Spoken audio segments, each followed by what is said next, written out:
Le filtre peinture à l'huile sur Photoshop, ça vous dit quelque chose? Oui? Non? Eh ben je vous dis comment l'installer et l'utiliser dans cet épisode. Cher, de la peinture à l'huile, oui, mais de la peinture à l'huile d'olive, il faut respecter les traditions quand même.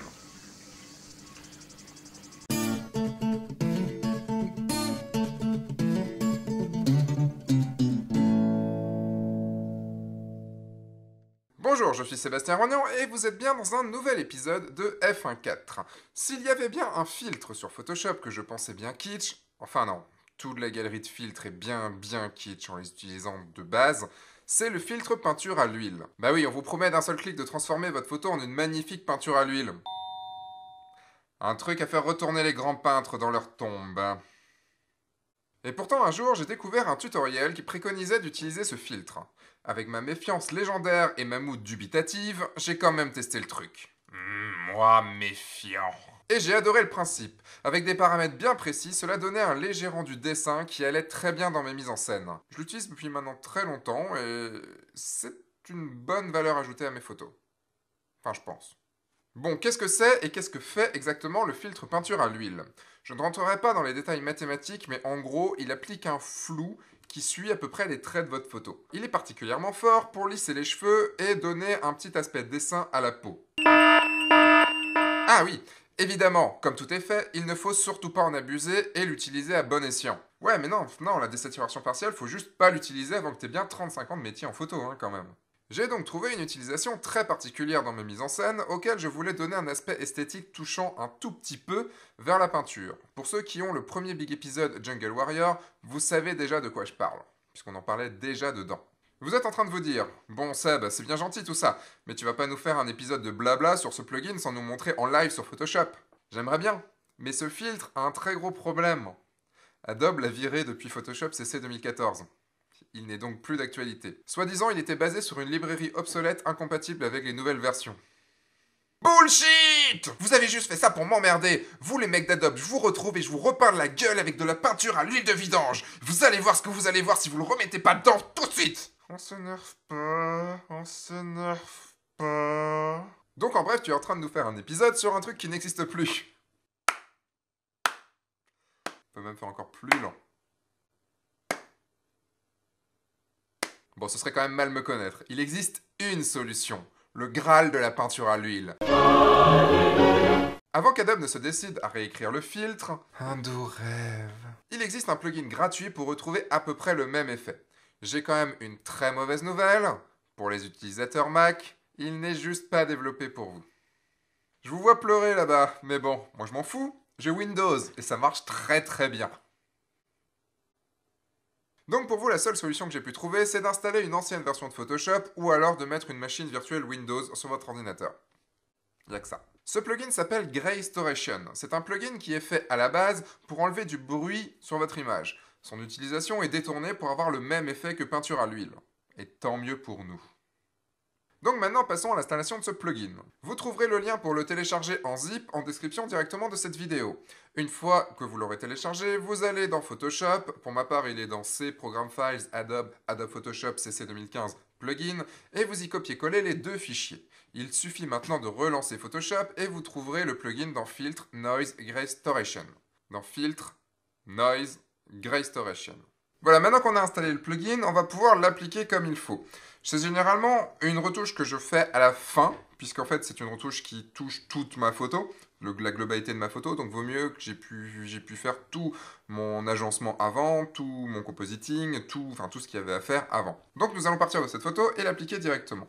Donc vous voyez, j'ai juste fait un petit peu de dodge and burn rapide, et en fait j'en ai pas fait, c'est juste pour vous montrer que j'avais fait des choses avant. Je fais un CTRL Maj Shift E pour créer un nouveau calque, comme si j'avais aplati tous les autres calques avant, histoire de pouvoir appliquer le filtre sur l'ensemble de ma photo. Il faut savoir que c'est un filtre qu'on pourrait appeler destructif, dans le sens où on ne va pas pouvoir revenir sur les modifications qu'on a faites avant. C'est aussi pour ça qu'il faut le faire à la toute fin. Donc je vais dans Filtre, Noise, Graystoration. Vous voyez ici, si j'arrive sur les cheveux, vous allez voir les modifications. Donc les réglages de base, pour que ça marche, c'est Strength 111, Contour 0,2, anisotropie 1, noise scale 0,1, géométrie regularity 3, initial Gaussian blur 0 et itération 1.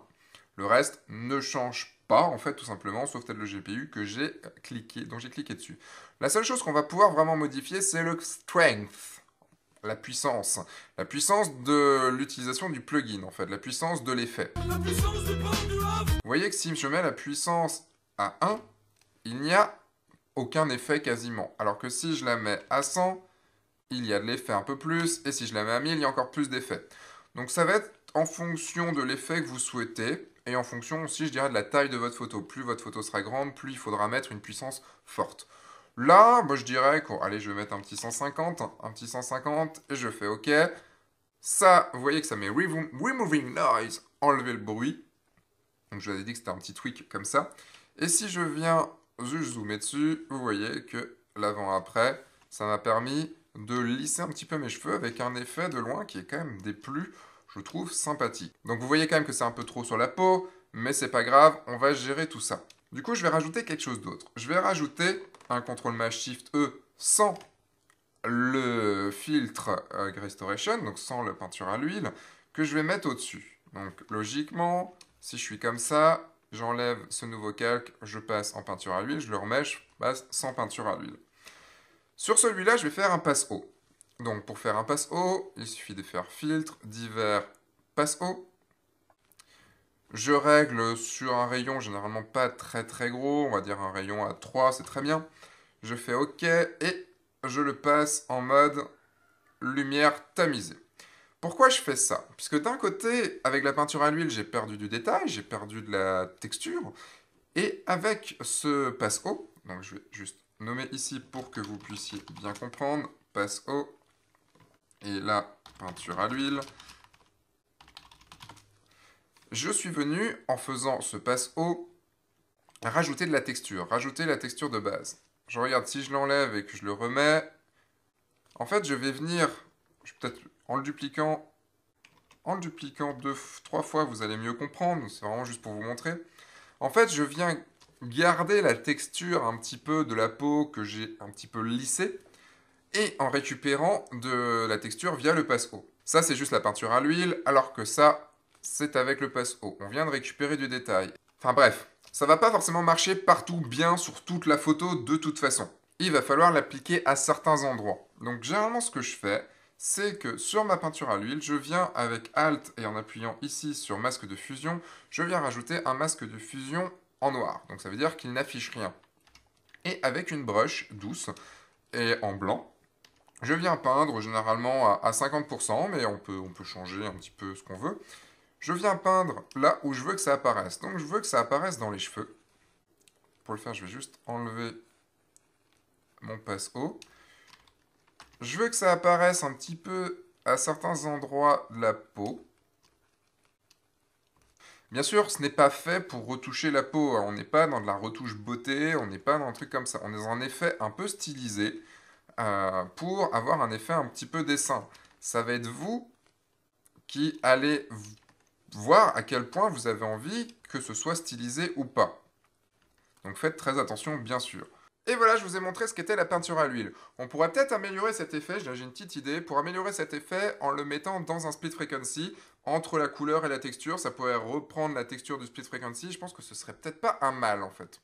Je pense que ça a essayé les prochaines fois, refaire un split frequency à la toute fin, pour vraiment le mettre et ne pas avoir le détail un petit peu pouillave du passe haut. C'est à voir, je pense que ce serait pas une mauvaise idée. Voilà, maintenant à vous de jouer sur vos propres images, mais n'oubliez jamais de prendre du recul sur ce genre d'effet. Il peut très vite tomber dans le kitsch s'il est mal maîtrisé. Donc allez-y mollo, si vous n'avez pas un jour envie de m'entendre dire « La peinture à l'huile, c'est le mal ». Si vous avez aimé cet épisode, vous pouvez cliquer ici pour recevoir un big épisode exclusif gratuit et recevoir toutes les infos de F1.4. Bah maintenant, je vous dis à la semaine prochaine. Entre-temps, sortez, faites des photos, allez sur Photoshop pour faire de la peinture à l'huile et surtout, amusez-vous. Au revoir.